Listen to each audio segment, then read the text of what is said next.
Nakamasid sa kalaban, makitid ang mga mata, iniisip na hindi niya inasahang ganito karami ang miyembro nila na nagtipon dito. Nakaluhod sa mga palumpong. Pabulong na nagtanong si Moang, halatang nag-aalala. Itinuro niya ang galaw ng Serpent Dragon Sect, at mahina ang sagot ni Huan. Na mukhang binubuo ni Nagok at ng mga tauhan niya ang Unescapable Net Formation. Nanlaki ang mata ni Jangwok sa Tar-anta, pabulong na binanggit ang pangalan ng formation. Habang kinakabahang suhestyon ni Namok na umalis na sila bago mahuli ang lahat.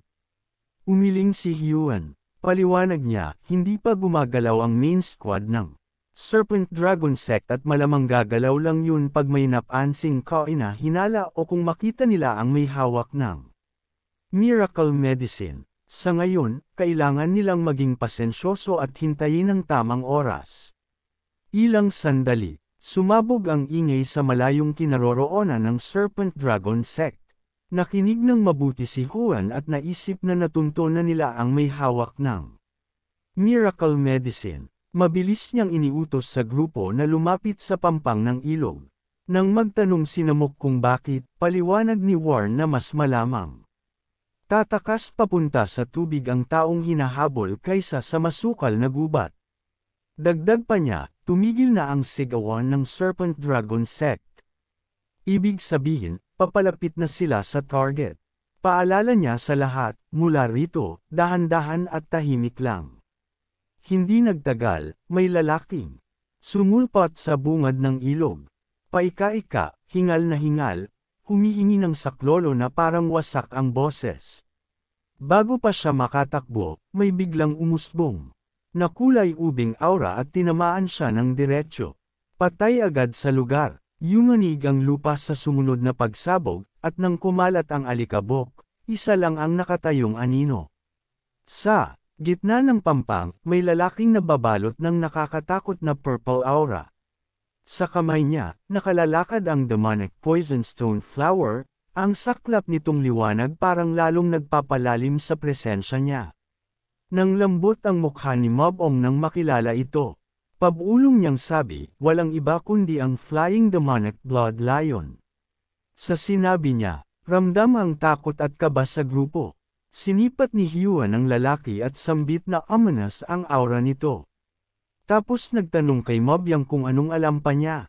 Si Jangwok na ang sumagot. Paliwanag na sa demonic world, kilalang kilala ang Flying Demonic Blood Lion, isa sa pinakakinatatakutan. Pero may napansin si Huan. Ang kondisyon ng lalaki, hindi steady. Lalo pang lumaki ang mata niya nang mapagtanto kung ano ang hawak nito. Nasa kanya ang demonic poison stone flower. Naputol ang iniisip nila nang dumating ang Serpent Dragon Sect, mabilis na pinaligiran. Ang Flying Demonic Blood Lion ng dikit na formation. Humakbang si Gok para harapin ito, malakas ang boses habang inaakusahan na. Pinatay nito ang pinakailit nilang mandirigma. Hindi niya inakalang mapipilitan siyang sulukin ang ganitong kalaban, pero dumating na ang oras. Tumawa lang ng mapanukso ang Blood Lion. Nil-8 sila, na kung hindi dahil sa panghihimasok ng Tanlan, matagal na niyang piniraso ang mga mahihina. Bumunot si Gochok ng maliit na sandata sa bulsa at tinanong kung pamilyar ang Blood Lion dito. Sabay pakilala, Thousand Needle Downpour. Nagbago ang mukha ng Blood Lion, gulat, tanong kung paano nakuha ni Jake ang ganitong sandata. Ngisi si Gok, paliwanag na binayaran nila ng mahal yan, at huwag isipin na iisa lang ang dala nila. Sabay-sabay, naglabas ng kaparehong sandata ang lahat ng lalaki ng Serpent Dragon Sect. Mabilis na, napalitan ng galit ang gulat ng Blood Lion. Senggal niya, hindi siya mapapabagsak ng mga mumurahing laruan, sabay pumutok ang mga braso niya sa marahas at walang humpay na enerhiya. Walang alinlangan ang utos ni Gochok, fire. Pumutok ang hangin sa sunod-sunod. Na, pagsabog habang pinakawalan ng Thousand Needle Downpour ang makamandag nitong ulan. Libo-libong matutulis na bala ang bumugso papunta sa Flying Demonic Blood Lion. Yumanggal ang Blood Lion, tinaasan ang chi at bumuo ng dambuhalang purple aura barrier na halos bumalot sa buong pampang. Mula sa tagwan, nanlaki ang mata ni Huarin. Pumasok sa isip niya, posible bang ganito kalaki ang lakas ng Blood Lion? Kumiski sa harang ang atake ng Serpent Dragon Sect. Pero na-deflect niyang lahat. Sumabog ang shockwave. Napaatras pati si Gochak, napasigaw na bakit ang dami pa rin itong chi. Tapos, lumundag ang Blood Lion ng mataas. Nakatingin sa kanila mula sa ere, hagalpak ang tawa, nilalay ang Serpent Dragon Sect na wala silang binatbat. Kagatlabi si Gok, sigaw sa second squad, fire. Muling umulan ng Thousand Needle Downpour, ngayon. Tinarget siya habang nakabitin pa sa ere. Tuwirang tumama ang mga bala, at bumulusok ang katawan niya sa ilog. May isang miyembro ng Serpent Dragon Sect na napasigaw, bagsak na ang Flying Demonic Blood Lion. Hindi nagsayang ng oras si Guk, sunod-sunod. Nautos. Ipinatawag ang 8th Sword ng Serpent Dragon at ang Serpent Dragon Bladesmen para tapusin na at kunin ang Miracle Medicine. Sumugod ang mga mandirigma sa ilog kung saan bumagsak ang Blood Lion. Pero muli itong tumayo kahit tinuhag ng napakaraming karayom. Mayabang ang ngisi. Sa malamig na tawa, sabi niya, hindi niyo mahahanap ang Miracle Medicine. Hinamon niya silang lumapit, nangakong ibabagsak niya silang lahat hanggang impyerno. Sumunod ang malagim na katayan. Mag-isa hinarap ng Flying Demonic Blood Lion ang puwersa ng Serpent Dragon Sect, ginutay sila habang dumidikit sa kanya. Mula sa malayo, tahimik na nanood sina Warren at ang grupo, mabigat ang mukha. Sa isip ni Moang, hindi pa siya kailanman nakakita ng ganitong karumal-dumal na palatan. Napatingin siya sa Young Master at nagtataka kung paano, kahit baguhan pa sa Jangho, kaya niyang manatiling kalmado sa gitna ng ganitong karahasan. Sa huli, bumalik ang Agus. Sunod-sunod ang tama sa Blood Lion hanggang hindi na kaya ng katawan niya. Punong-puno ng palaso, may nakatarak pang espada sa likod, bumulwak ang dugo sa ilog. Namumula ang tubig, nauupos ang lakas, napaatubog siya at tuluyang bumagsak sa pulang Agus.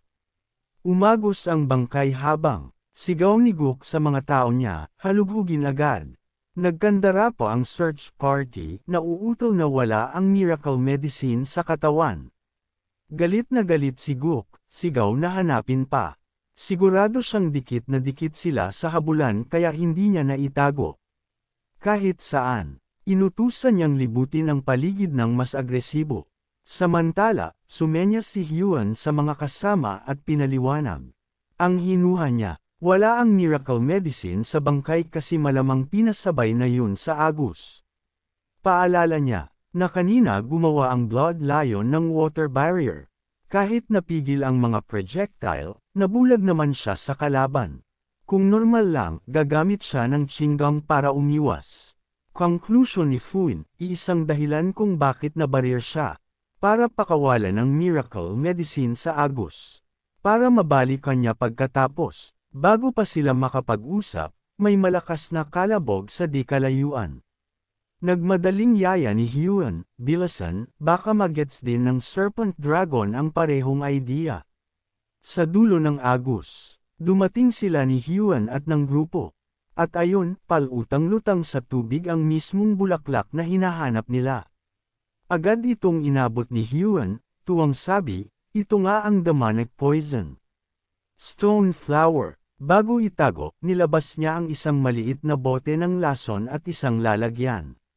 Naghanap siya sa paligid, pumitas ng karaniwang bulaklak, at binuhusan ng lason. Sa harap nila, nagbago ito, naging eksaktong hitsura ng demonic poison stone flower. Nakatingin si Mang na parang di makapaniwala, sabay sabi na hindi tama sa orthodox na martial artist ang may dalang lason. Kalmado ang sagot ni Huarin, full lang ang lason. Ipinasok niya ang peking bulaklak sa lalagyan at sabi na, baka hindi nito maloko ng matagal ang demonic sect, pero sapat na para makatakas sila bitbit ang totoo. Napaubos sa gulat si Jungkook. Sabi parang masyadong madali ang pagkuha nila. Kinumpere niya ang swerte nila sa mga lalaking halos ibinuwis ang buhay kanina, hindi niya.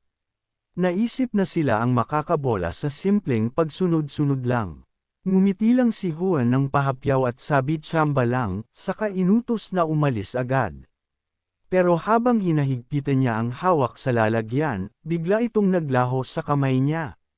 Napatigil ang lahat, nanigas, nang may pamilyar na anino sa harap nila.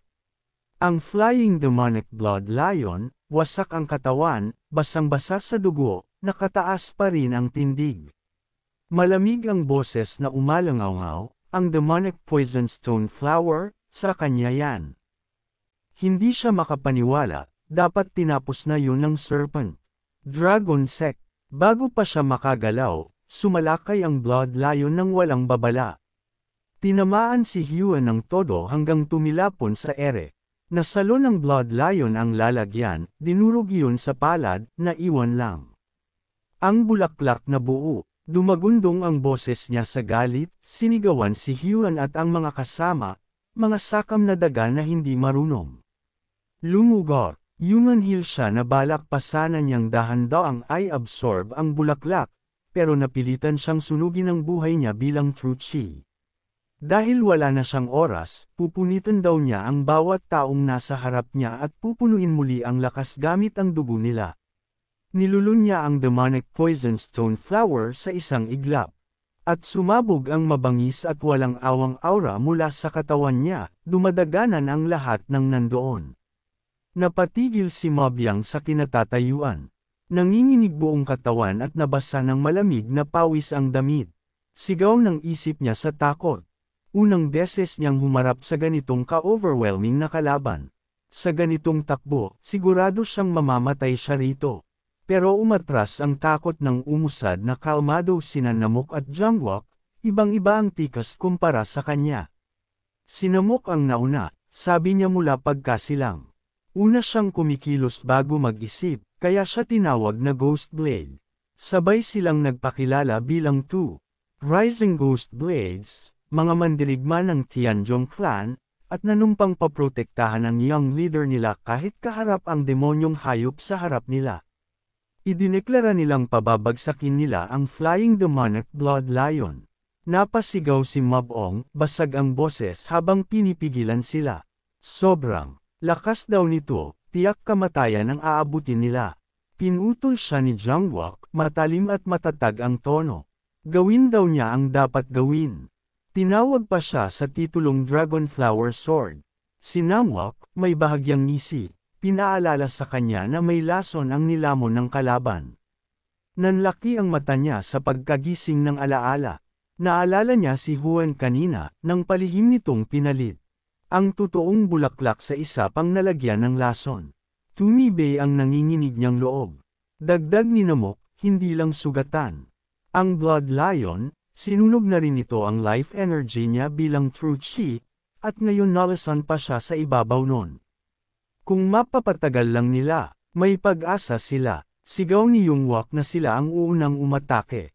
At sumugod na ang magkapatid, nakahugot ang mga talam. Kumislap ang malupit na paghanga sa mata ng Blood Lion. Inamin niyang, nirespeto niya ang tapang na hindi tumatakbo, pero nilate din na walang saysay ang tapang nila. Biglang umunat ang mga braso niya at umalagwa ang aura. Kinuyam sa kapit sina Jungkook at Namok.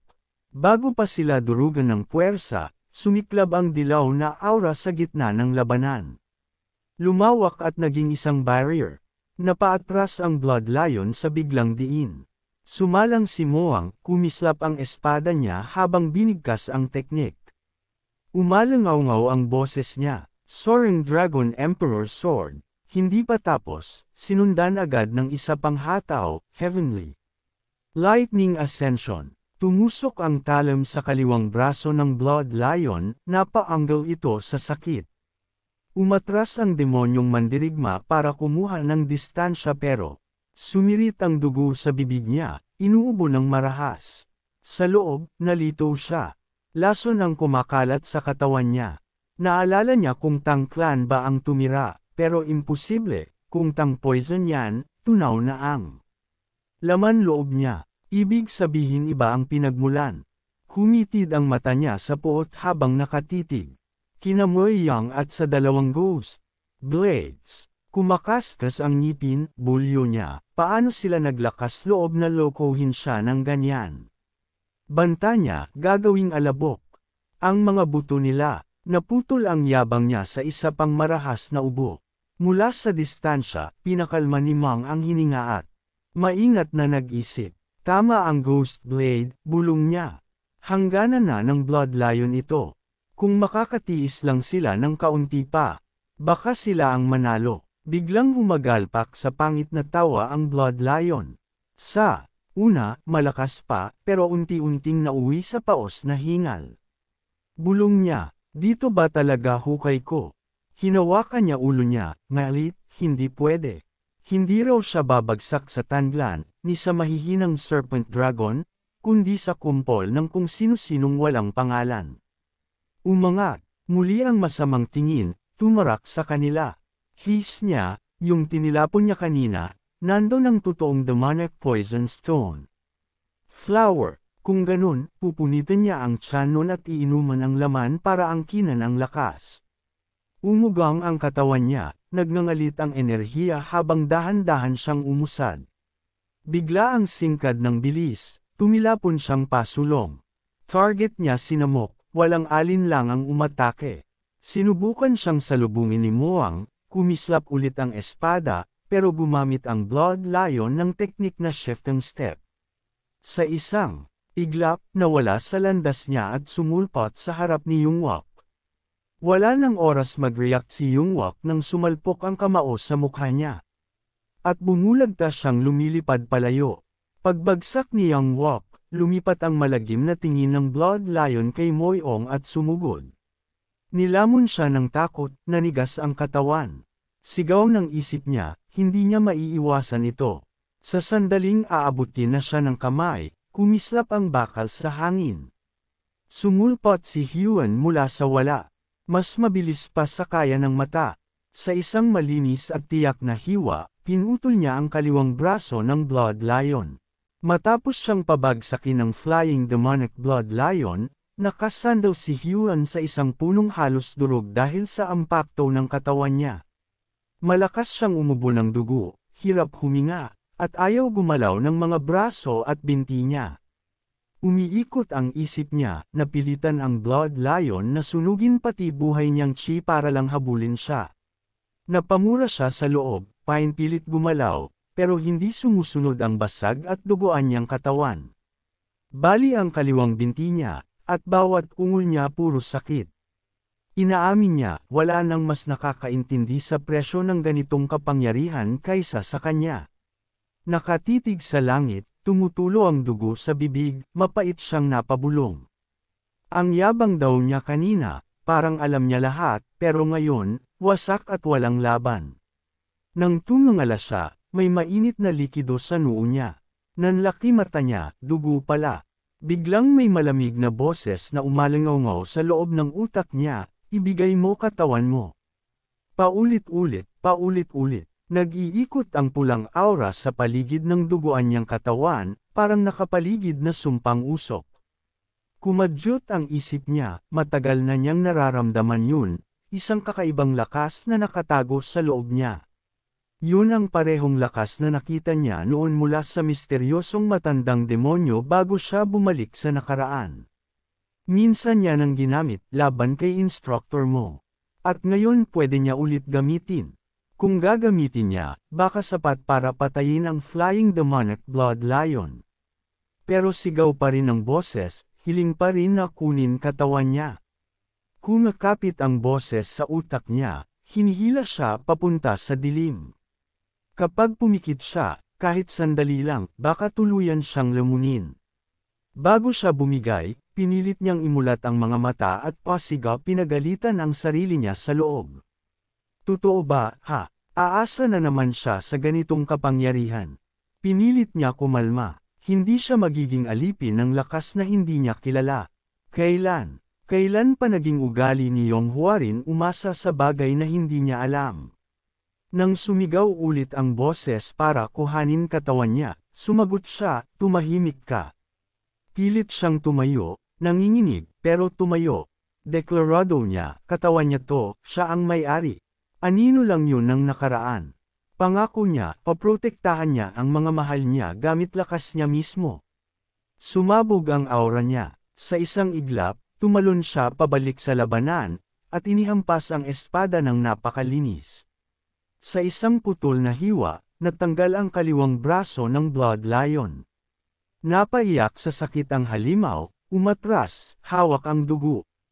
Pasigaw niyang minura si Hyun, pero napatingin sa pulang aura nito.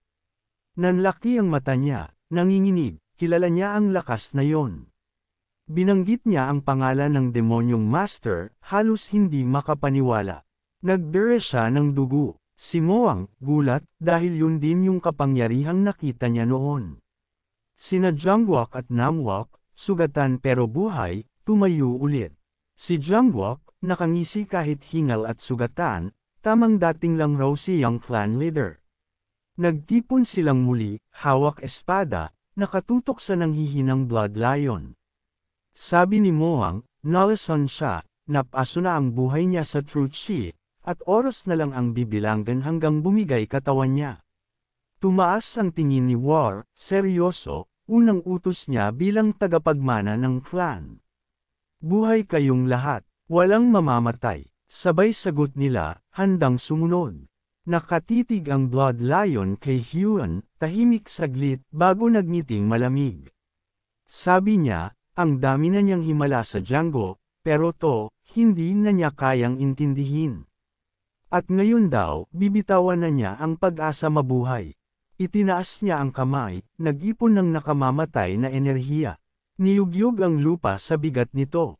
Pinagtripan pa si Hyun, kahit ano raw gawin niya, walang silbi. Pero sabay-sabay tumalon ang grupo, kamay sa hawak nilang mga espada, nagliyab ang determinasyon, sinalubong ang banggaan. Dumating ang Serpent Dragon Sect. Sigaw agad si Gook, nang gagalaiti. Hindi daw niya akalaing susunugan ng Blood Lion ang buhay niya. Nang humakbang siya, naramdaman niya pa ang natitirang aura sa lupa. Nanigas siya, kilalang kilala niya yun, Blood Lion Arts. Lumapit sila sa bangkay. Isa sa mga tauhan niya, nanginginig, nagulat, patay na ang Blood Lion. Itinanong ni Gook ang bulaklak. Nag-atubili yung sundalo. Nag-warning si Gook, kapag sinabi niyang wala, puputulan niya ulo niya. Nang inig yung kawal at umamin, wala roon. Galit na galit si Gook. Muntik nang putulin ang tauhan pero nag-hold back. Nagsalubong kilay niya, sinuraw, ha? Sinong gago ang sumausaw, nakipaglaban sa Flying Demonic Blood Lion, at ninakaw ang Demonic Poison Stone Flower. Samantala, tumakas sina Hyun sakay ng kabayo. Si Hyun, sobrang sugatan, nakasandaw sa likod ni Moang, hindi makasakay mag-isa. Si Namwook, nakakandong pa kay Jungwook sa kabayo. Si Jungwook duguan, pero nakangiti pa rin kahit pagod na pagod. Napatawa siya, hingal-hingal, hindi makapaniwala sa nangyari. Grabe, natalo natin yung Flying Demonic Blood Lion. Agad siyang sinita ni Mob Yung. Ano raw ang pinagsasasabi niya? Kung tumagal pa ng konti ang Blood Lion, patay na silang lahat. Napaamin si Jungwook, muntik na sila. Pero dagdag niya, seryoso na, sa dulo daw, yung nabubuhay ang tinatawag na malakas. Malamig na tugon ni Mob Ang, isang mandirigma lang daw sa Django ang Blood Lion. Naintindihan niya yun kaya ibinuhos niya lahat, pati buhay niya. Sa likod niya, umubo na naman si Hyun, may dugong tumapon sa likod ni Mob Yung. Nagulat siya, tinanong kung okay lang. Mahina ang tawa ni Hyun, tama raw siya. Hindi pala ganoon kadali ang mundo. Hindi niya in-expect na haharap sila sa halimaw na tulad noon. Sa loob-loob niya, mabigat pa rin. Pwede silang napatay lahat. Pero hindi nagbago ang panata niya. Buo ang boses niya nang magsalita, hindi daw biro ang pangakong paprotektahan niya pamilya at clan. Hinugot niya ang demonic poison stone flower, at pinisil ang balikat ni Mobyang. Matatag ang boses niya, alam niyang paulit-ulit mangyayari ang mga araw na ganito. Kaya kailangan nila maging mas malakas. Umayon agad si Jangwok, punong tiwala sa boses niya. Pero si Mang, malamig ang tono, may kailangan daw ipaliwanag si Young Clan Leader. Napatigil si Hyun. Ano raw? Nakatingin si Mang habang nakasakay. Ano raw yung nakakatakot na chi kanina? Sabat ni Jangwok, hindi daw yun energy ng Tianjong clan. Mas madilim, parang sa Blood Lion mismo. Nilingan siya ni Mang ng tuluyan, puno ng akusasyon, nagtuturo ba siya ng demonic arts? Nanigas si Hyun. Sa isip niya, alam niyang hindi pa oras para sabihin ang totoo, ang pagbalik niya sa nakaraan. Kung sasabihin niya ngayon, baka mabago ang tadhana ng mali. Kaya sagot niya, mahina pero buo, hindi. Pero ipapaliwanag niya pag tamang oras na. Uminit ang boses ni Mang, sabay-sabay silang muntik mamatay para sa isa't isa, ano pa raw tinatago niya. Hindi na nakasagot si Hyun, samuka ulit siya ng dugo, halos himatayan. Natarante si Mobyung, mahina niyang sagot. Oo, pinusta nilang lahat buhay nila. At pagtama na ang panahon, sila ang unang makakaalam ng lahat. Tahimik si Moang. Hindi siya kumbinsido, pero hindi na rin niya pinilit. Nagpatuloy sila sa biyahe, mabigat ang hangin sa gitna nila. Lalong lumala ang ubo ni Hyun, kaya pinahinto sila ni Mang. Tulong-tulong nilang ibinaba si Hyun. Sabi ni Mang, hindi na maganda kalagayan niya. Dapat pumunta sila sa Jol Clan para magpagamot. Umiling si Hyun. Hindi pwede, hahanapin pa rin sila ni Gook. Kung pumunta sila roon, madadami ang Jol Clan. Sa halip, pupunta daw sila sa Mount Wuang. Nakasimangot si Mang, may manggagamot ba doon? Sagot ni Hyun, oo. Narinig daw niya, may family healer doon. Malayo sa kanila, nasa Mount Wuang na. May pusa na tumatakbo sa kagubatan. May batang humahabol, hiyaw ng hiyaw. Bawal dyan. Delikado dito. Pero pa-cute pa rin ang pusa, tumitingin pabalik, tapos tatakbo ulit. Nagpapanik yung bata. Bigla tumigil ang pusa sa harap ng isang palumpong.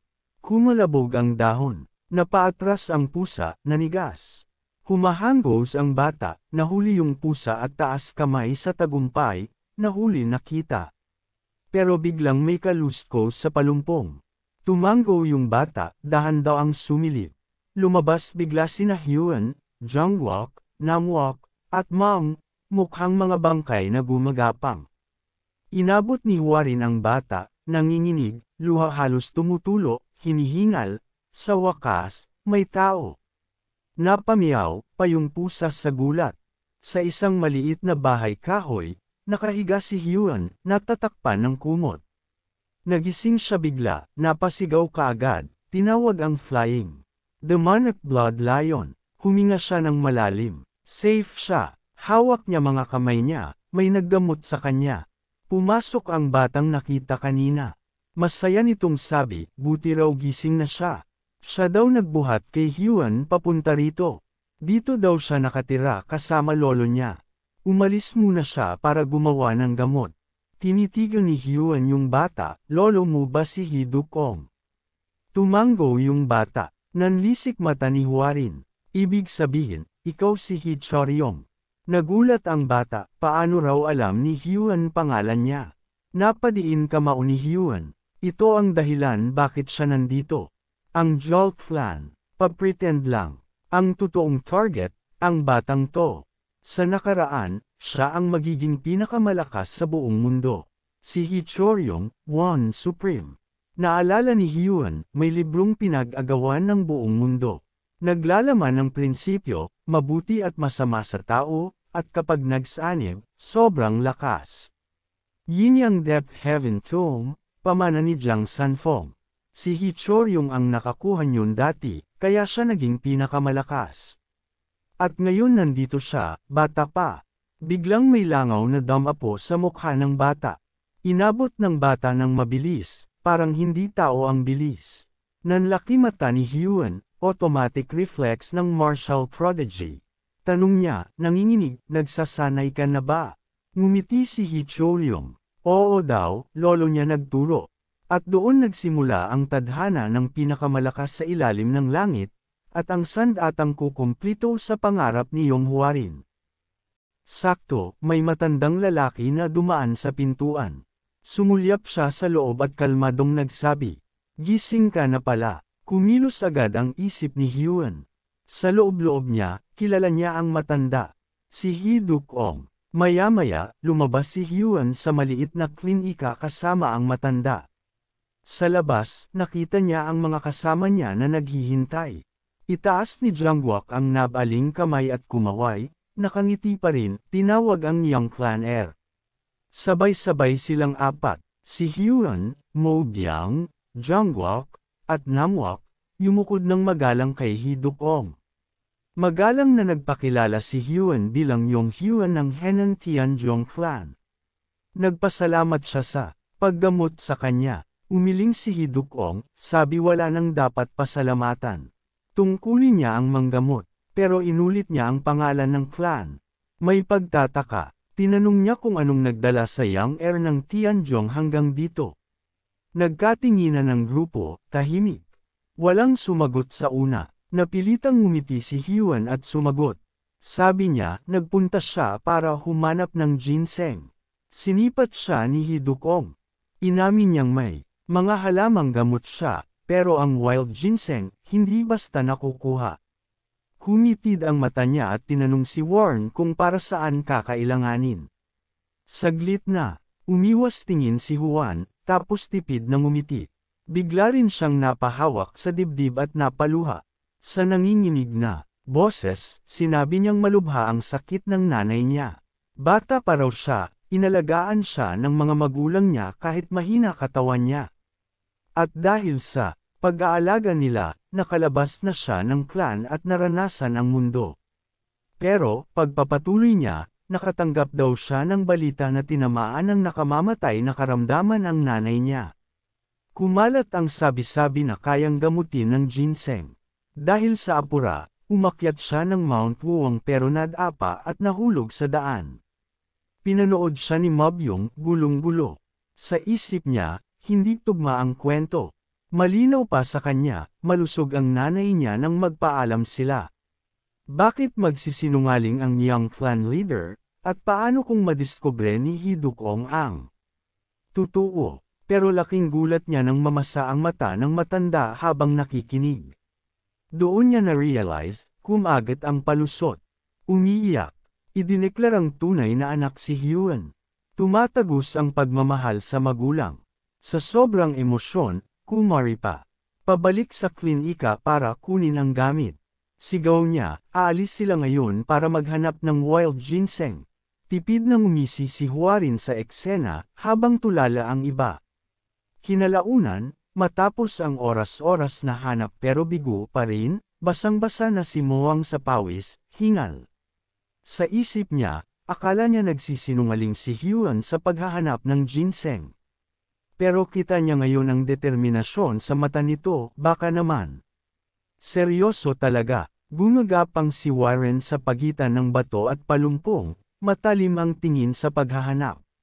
Nakita niyang nakatayo lang si Mang, kaya sinigawan niya na sumali. Huwag daw nakatayo lang, maghanap din siya. Halos, masabi na niya ang totoo, pero bawi agad, para raw sa nanay niya ang ginseng. Napaigtad si Ma Byung sa tono. Pero nag-oo rin, medyo pabalang. Pagsapit ng takip silim, napabuntong hininga si Hee Duk-ong at sabi kailangan na nilang bumaba muna. Bumalik silang, pagod na pagod sa klinika. Pinunasan ni Hyun ang pawis sa baba at inamin sa sarili na alam naman niyang hindi magiging madali. Malungkot niyang sabi, sayang. Napagtanto niya, kahit alam mo ang hinaharap, hindi garantiya ang tagumpay. Tumingin si Hee Duk-ong nang may awa. Nangako siyang kapag nakakita siya ng ginseng, ipapadala niya. Sa clan ni Warren, tinanong niya kung diretso ba sa Tanjong Clan residence. Bahagyang yumuko si Hyun at nagpasalamat, oo raw. Tumingin muna siya sa bundok, saka humarap ulit sa matanda. Magalang na, nag-sorry, pero pwede raw bang? Tumigil pa ng ilang araw para siya mismo ang maghanap. Kinabukasan, nakalote si Juan sa silid, may banayad na pulang aura na umiikot habang nagme-meditate. Sa isip, nagpasya siyang hanapin ang mga lugar na madalas puntahan ni Hidukong. Kumbinsido siyang kung iikot niya ang mga yun, makakakuha siya ng bakas papunta sa tomb. Kung wala tunglid, baka taon ang gugulin niyang paikat-ikot. Nang matapos siya, tumindig at lumabas. Magalang siyang tumango kay Hidukong na nakaupo sa labas at magandang umaga. Tahimik silang nag-usap sa may pinto. Tinanong ni Hidukong kung sasama ulit si Hyun mag-hike ngayong araw. Sagot ni Hyun, mag-isa naman muna siya. Tumango ang matanda. Pinayagang gawin niya ang gusto. Maliwanag at presko ang umaga, may malamig na simoy. Nilaibot ni Hin ang tingin at tinanong kung nasaan si Chilryong. Sisimula sana si Hidukong sumagot nang biglang may batang tumatakbo papalapit. Hingal na hingal, yakap si Bieksil na pusa. Parehong napatayo agad sina Hidukong at Fuin. Kinabahan sa pagmamadali ng bata. Tanong ni Dukong, may tigre ba? Umiling si Choryong, habol hinga, naghunting daw siya kasama si Bieksil. Kaninang umaga, pero may mga taong sinubukang hulihin ang pusa kaya tumakbo siya palayo. Tumigas ang mukha ni Hidukong. Inulit niya ang sinabi ni Chilryong. Napagtantong may mga martial artist sa Mount Wuang na nakakita sa pusa bilang mystic animal at sinubukang angkinan. Tumingin siya kay Hyun, nag-aalala. Sakto namang dumating sa klinika ang grupo ng mga martial artist, maingay ang boses. May isa na sumigaw na nakita na nila. Isang dalagang maangas ang lumapit, autorisado ang tono. Tinawag niyang mabilis si Cholyong para sa isang batang lalaki, at tinanong kung siya ba ang may-ari ng pusa. Walang atubili, iniutos niyang ibenta ito sa kanya. Hinagka ni Cholyong si Bieksil at sigaw na hindi binibenta ang pusa. Umismid ang dalaga, naiinis. Sabi niya, babayaran niya ng malaki. Kaya ibigay na. Tumanggi ulit si Cholyong, matatag ang boses. Sa ingay, lumabas na sina Jangwok, Namwok, at Moang sa mga kwarto nila. Natarante si Hidukong. Umusad na nakakunot noo pero kalmado. Magalang siyang nagsorry pero idineklara na si Bieksil ay pamilya nila at hindi nila pwedeng ibenta. Malakas na tumawa ng pandidiri ang dalaga. Kung iba lang daw, kukunin na nila yan ng sapilitan. Magpasalamat ka. Dagdag niyang mayabang na siya mismo ang humihingi kaya ibigay na. Pinagmasdan siya ni Hyun, matalas ang isip. Sa loob-loob niya, ang taas ng ere. Pero parang may nakakapareho siya. Sa totoo lang, hawig sa dati niyang sarili. Lumapit siya at marahas pero maayos ang boses. Hindi tama, napilitin ang bentahan ng bagay na malinaw nang sinabing hindi binibenta. Bigla, hinugot ng isang gwardya ng dalaga ang espada at sigaw kay Hyun na umurong. Alam ba raw niya kung sino ang kinakausap niya? Hindi umatras si Hyun, at balik tanong kung sino sila para manakat ng ganyan. Tumikas ang tindig ng gwardya at pakilala, galing sila sa Jagal clan. Ang dalaga ay bunso ng clan head. Napatigil sandali si Hyun. Lumubog ang mga salita. Kumuryent ang utak niya, nakilala niya.